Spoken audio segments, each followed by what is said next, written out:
Hi yours welcome to our channel. ప్రస్తుతం మనతో పాటు దాము బాలాజీ గారు సీనియర్ జర్నలిస్ట్ ఉన్నారు. వారితో ఒకసారి మాట్లాడదాం. సార్ నమస్కారం సార్. నమస్తే. సార్ మొన్నే తిరుపతి లడ్డు కల్తీ వ్యవహారం దేశవ్యాప్తంగా కూడా చర్చనీయాంశంగా మారింది. సెన్సేషన్ క్రియేట్ చేసింది. అయితే ఇప్పుడు మరొక ఆరోపణ అక్కడ వచ్చింది సార్. ఆ ప్రసాదంలో జెర్రీ వచ్చిందని చెప్పేసి ఆ ఫోటోలు కూడా తెగ వైరల్ అయిపోతున్నాయి.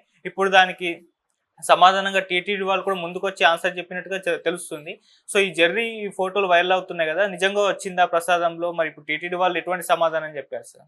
అది ప్రసాదం కాదు. టీటీడీకి సంబంధించిన ఉచిత అన్నదాన పథకం ఉంటుంది కదా, అక్కడ భోజనం చేస్తున్నప్పుడు పెరుగు అన్నంలో జెర్రీ కనబడిందని అతను కంప్లైంట్ ఇచ్చాడు వెళ్ళి. అతను ఏంటంటే వరంగల్కి చెందిన చందు వాళ్ళ ఫ్రెండ్ ఇద్దరు వెళ్ళారు. ఈ చందు అనే అబ్బాయి గుండు కొట్టుకున్నాడు. సో వీళ్ళు మాధవ నిలయం అనే ఏరియాకి సంబంధించి మాధవ నిలయం అనే దీంట్లో వీళ్ళు వెళ్ళి అన్నదానం, మాధవ నిలయం అన్నదాన కేంద్రం దాని పేరు, దాంట్లో వెళ్ళి వీళ్ళు భోజనం చేస్తున్నారు. పెరుగులో జెర్రీ కనబడింది. దాంతో వీళ్ళు ఇమ్మీడియట్గా అక్కడ నిర్వాహకులు కంప్లైంట్ చేస్తే వాళ్ళు జెర్రీ లేదు ఏమి లేదు, వస్తే వస్తుందిలే అన్నట్టుగా వీళ్ళు క్యాజువల్గా మాట్లాడితే వీళ్ళు గొడవ వేసుకుని దాని వీడియో తీసి పెట్టేశారు.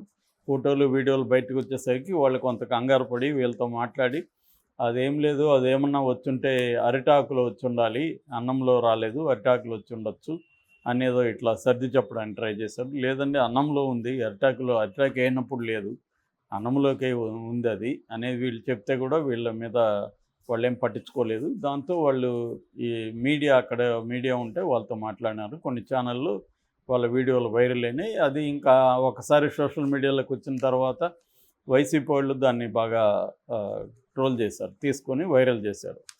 అంతకుముందు ఇది జరిగింది నిన్న. అంతకుముందు ఖమ్మంకి సంబంధించిన దొంతు పద్మావతి అని ఒక ఆమె లడ్డు తిరుమలలో లడ్డు కొనింది. లడ్డు కొంటే లడ్డు ఓపెన్ చేస్తే ఒక లడ్డులో చిన్న గుట్కా ప్యాకెట్టు, కొంత పొగాకు మొక్కలు ఆమె కనబడ్డాయి. దాన్ని కూడా ఆమె ఫోటో తీసి పెట్టింది. ఇట్లా తిరుమల లడ్డులో గుట్కా వచ్చిందని. దాన్ని కూడా ఇప్పుడు ఇదంతా అబద్ధం, ఇదంతా వైసీపీ వాళ్ళ కట్టుకథ అన్నట్టుగా తెలుగుదేశం వాళ్ళు చేస్తున్నారు.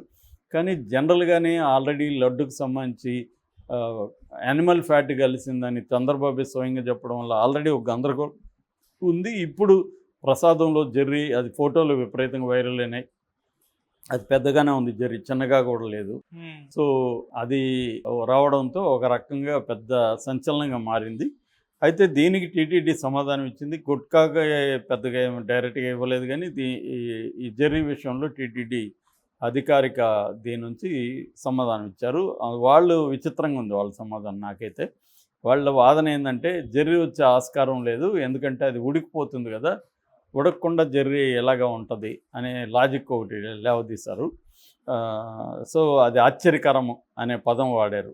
జెర్రీ ఉడికిపోకుండా అలాగే ఉండడం, వేడి అన్నంలో ఉడికిపోవాలి కదా జెర్రీ, ఎందుకంటే పెరుగన్నం అంటేనే వేడి అన్నంని మళ్ళీ చల్లార్చి కలుపుతారు కాబట్టి వేడి చేసినప్పుడు జెర్రీ ఉడికిపోవాలి కదా అనేది వాళ్ళ థియరీ. సో అందుకని జెర్రీ లేదు, ఇది దుష్ప్రచారం అని వాళ్ళు ఒక మాటతో ఊరుకున్నారు.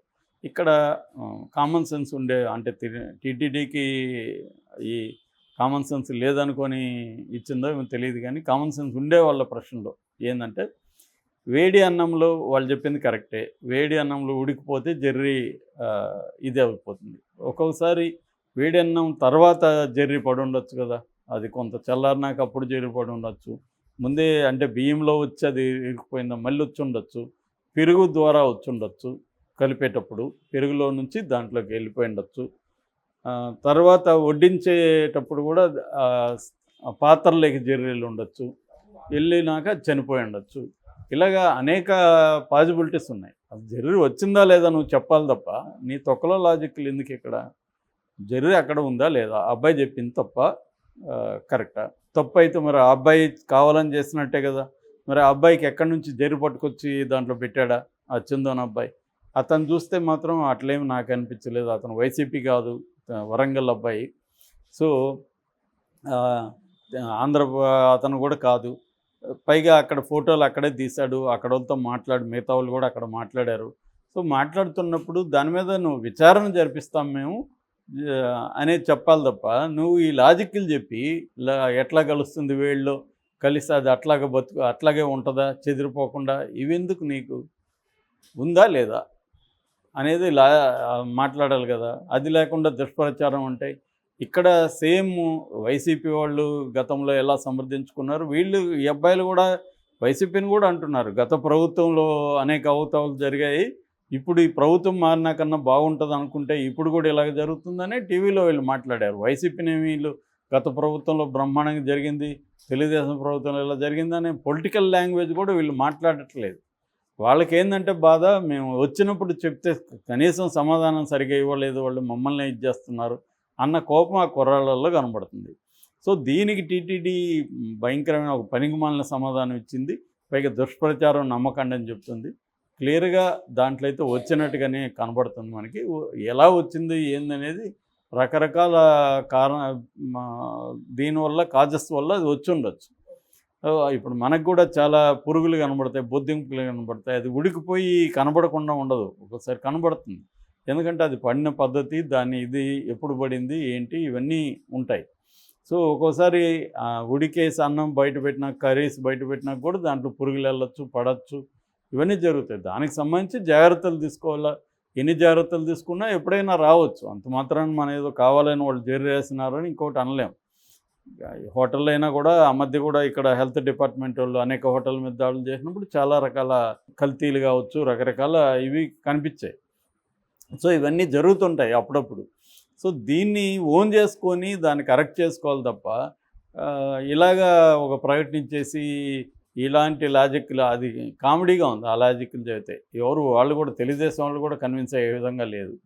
సో మరి వాళ్ళకి ఇంకేం చేతగాక ఈ లాజిక్ పెట్టినట్టుగా అర్థమవుతుంది. క్లియర్గా అయితే అది కనబడుతుంది. అట్లాగే ఈ పొగాకు మరి ఉండే అక్కడ లడ్డు తయారు చేసే దీంట్లో ఎవరైనా వాడారా, లేకపోతే అది ఎక్కడ కలిసింది? ఎందుకంటే వాళ్ళు ఇప్పుడు హ్యూమన్ బీయింగ్స్ చేయాలి, రోజుకి 200 మందో ఎంతమందో అక్కడ పనిచేస్తారు పోటు దీంట్లో కిచెన్లో. సో దాంట్లో ఎవరైనా ఈ గుట్కా అలవాటు ఉండేవాళ్ళు ఉండొచ్చు.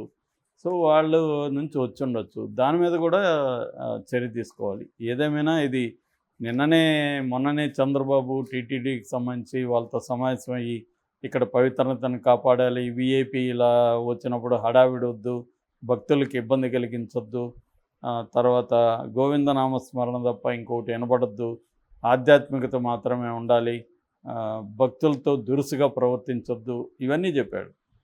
భక్తులతో మరి దురుసుగానే ప్రవర్తించారు వీళ్ళు. టీటీడీ అయితే ఇంకా ఆ స్టేట్మెంటే దురుసుంది. దుష్ప్రచారం అంటే అర్థమేమి? వీళ్ళు తప్పు చేశారనే కదా. మరి వాళ్ళ మీద ఎందుకు చర్య తీసుకోలేదు? నువ్వు తీసుకోవాలి కదా, అట్లా వాళ్ళ మీద కేసు పెట్టాలి కదా, ఎందుకు పెట్టలేదు? అంటే క్లియర్గా దీన్ని ఏదో రకంగా మా తప్పు లేదని చెప్పుకోవడం తప్ప ఇంకోటి కనబడలేదు. క్లియర్గా ఇదైతే మనకి జర్రీ అయితే వాస్తవం. మామూలుగా తిరుపతి, నేను తిరుపతిలోనే ఉంటా కాబట్టి తిరుపతిలో చదువుకున్నా. నాకు చిన్నప్పటి నుంచి తిరుపతి గురించి తెలుసు. నేను తిరుమలకు పెద్ద పోయేది లేదు, కానీ మా ఫ్యామిలీలో అందరూ పోయేవాళ్ళే ఉన్నారు. సో ఏ ప్రభుత్వం వచ్చినా అక్కడ నేను అనేక రకాల ఇది వింటూనే ఉంటాను. ప్రభుత్వాలకు సంబంధం లేదు. అయితే ఓవరాల్గా చేంజ్ కాలేదా? చాలా విషయాల్లో చేంజ్ అయింది.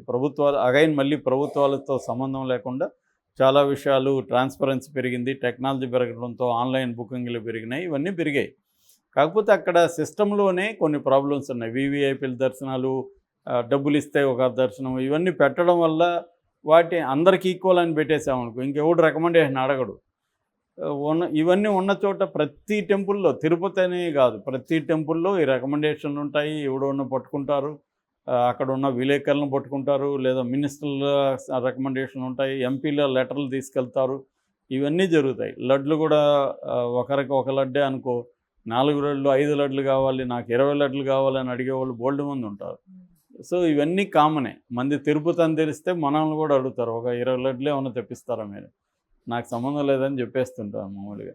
సో ఇవన్నీ కామనే కాబట్టి అవకతవకలు కంప్లీట్గా ఉంటాయి. దాన్ని వీలైనంత వరకు ఎప్పటికప్పుడు పరిష్కరించుకుంటూ టెక్నాలజీ ద్వారా